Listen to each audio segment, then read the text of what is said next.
Located amidst the tall palm trees and thick green bushes of Omaya stood St. Mary's Secondary School, an all-girls boarding school known for its academic excellence, strict discipline, and deeply rooted traditions. St. Mary's was home to young girls from all over the region, but more than anything else, it was known for its students' neat appearance. The school's motto, excellence in all, extended to everything, even down to the last strand of hair on every student's head. Of all the students in St. Mary's, one stood out, a girl whose beauty seems to radiate like the midday sun. Her name is Chidima, but everyone called her Mma, short for Wamma, which means beautiful child in Igbo. Mma was the kind of girl who turned heads whenever she walked down the hallway, her long legs moving gracefully, her uniform always clean and neatly ironed, and her smile warm enough to melt the heart of even the strictest teacher. From the day she stepped into St. Mary's, she was admired by all. Teachers spoke of her intelligence and kindness, while students gushed over her beauty and poise. Yet, the one thing everyone could not stop talking about was her hair. Mma's hair was always perfect, styled to perfection, every week according to the school's hairstyle rules. St. Mary's had a unique tradition. Every Friday, during closing devotion, Esther, the hair prefect, a tall, commanding senior student with a sharp voice and an even sharper eye for detail, would step forward. Standing on the small wooden podium in the chapel, she would announce the hairstyle for the next week. The girls listened carefully, knowing that anyone who failed to meet the standard would face a strict punishment. Esther would often announce, "Next week, we shall do Ghana weaving, or Shuku, or Didi, and it must be neatly done by Monday morning." The students of St. Mary's had only one approved place to make their hair, Auntie Joy's salon. Auntie Joy, a gentle woman with a warm smile and soft fingers, had braided the hair of countless students over the years. Her salon, located in a small, neatly painted building at the corner of the school compound, was always busy with activity. The students sat on the chairs, chatting, reading, or doing homework while waiting for their turn. The school rules were strict. No student was allowed to step outside the compound for any reason, not even to braid their hair. So, all the girls relied on Auntie Joy to keep them looking their best, except for Mma.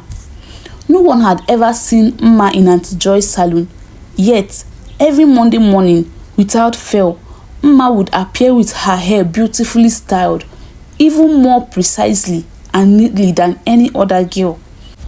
It always looked like it has just been done, with not a single strand out of place.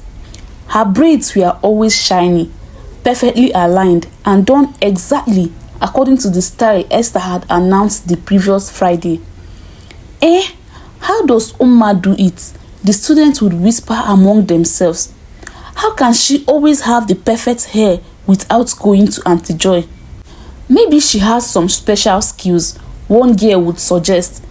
Or maybe she sneaks out to a fancy salon in town, another would whisper.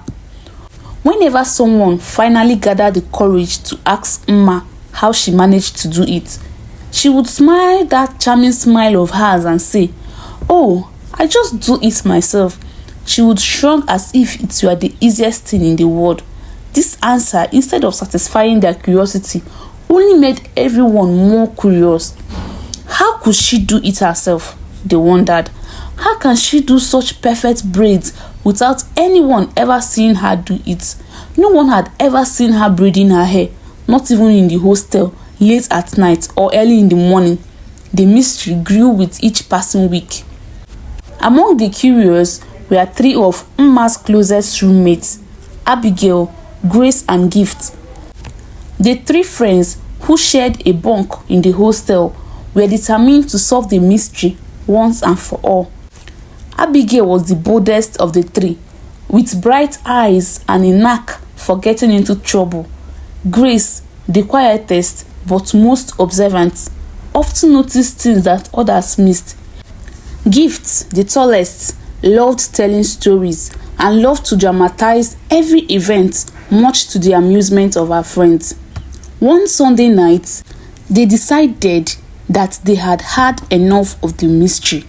They had observed that every Sunday night, Mma would quietly leave the hostel after light out, only to return much later with freshly styled hair. They had never figured out where she went, but they decided it was time to find out.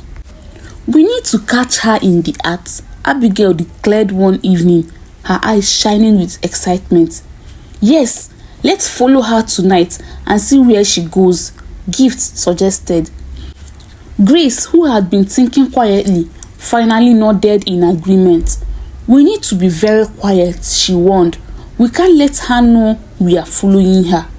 That night, after light out, the three girls stayed awake, pretending to be asleep. As the hours passed and the hostel grew quiet, they kept their eyes on Mma's bed. Around midnight, Mma slowly sat up. She glanced around the room, checking to see if anyone was awake. Abigail, Grace and Gift kept their eyes shut, faking sleep even as their hearts raced in anticipation. Seeing that the coast was clear, Mma tiptoed out of the room, carefully opening the door to avoid making any noise. She slipped out into the dark hallway, her shadow disappearing into the night. The three girls waited for a few moments just to be sure before getting up quietly and following her. They moved with slow, cautious steps, careful not to make any noise on the creaky wooden floors. The hostel was dark, with only the moonlight streaming in through the windows to guide them. They could hear the distant sounds of crickets and the occasional rustling of leaves as the wind blew. They saw Mma heading towards the classroom at the far end of the school compound, her figure barely visible in the dim light. As they got closer, they crouched low, hiding behind a row of bushes.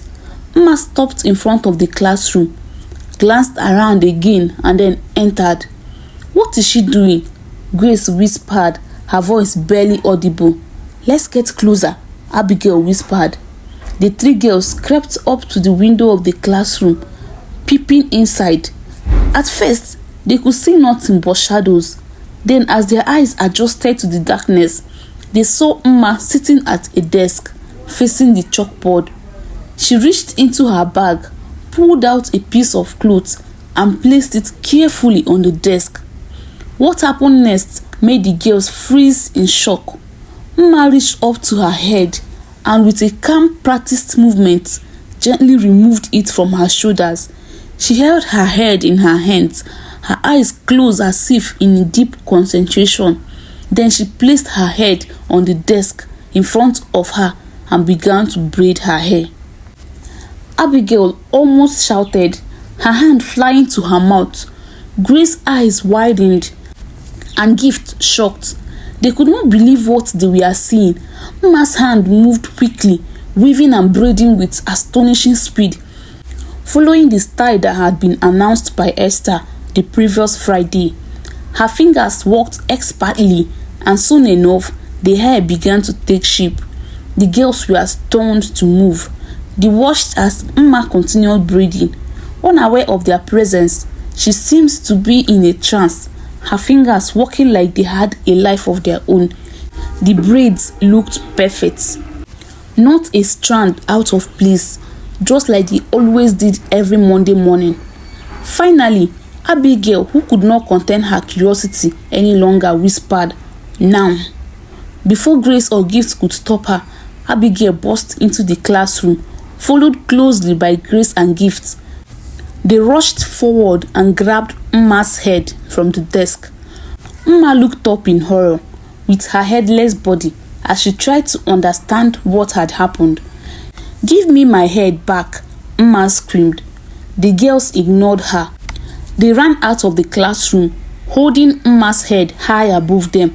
Come and see what Mma has been hiding, they yelled, their voices echoing through the school compound.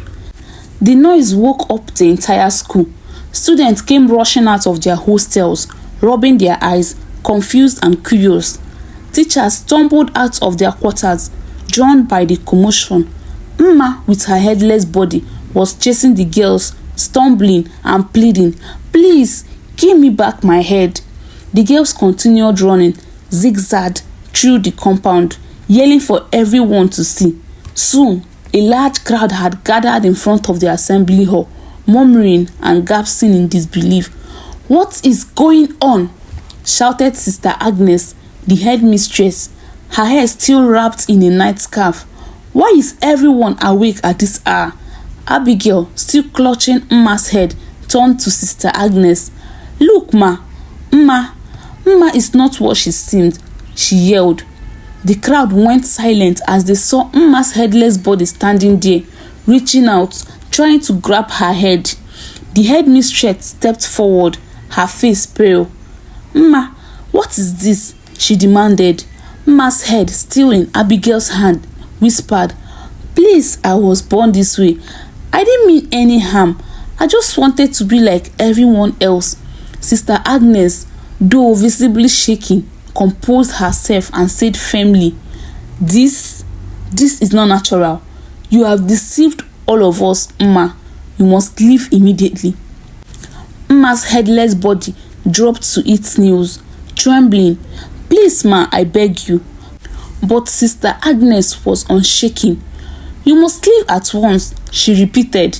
And so, that night, Mma was expelled from St. Mary's Secondary School. The three girls, Abigail, Grace and Gift, were praised as heroes for their bravery in uncovering the truth. The story of Mma, the beautiful girl who could remove her head, spread like wildfire. It reached far beyond the walls of St. Mary's, becoming the talk of the entire town. Parents spoke of it in hushed tones, and children repeated it to their friends, embellishing the details as they went along. From that day on, the name Mma was remembered, not just for beauty, but for the secrets she had kept hidden. The legend of Mma lived on, a tale told and retold, serving as a reminder that appearances can be deceiving and that sometimes even the most beautiful faces can hide the most unexpected secrets. And so, the tale of Mma became a part of St. Mary's history, a strange, haunting story that no one who heard it could ever forget. Please like this video and subscribe to my channel for more interesting stories like this one. See you in my next video. Bye.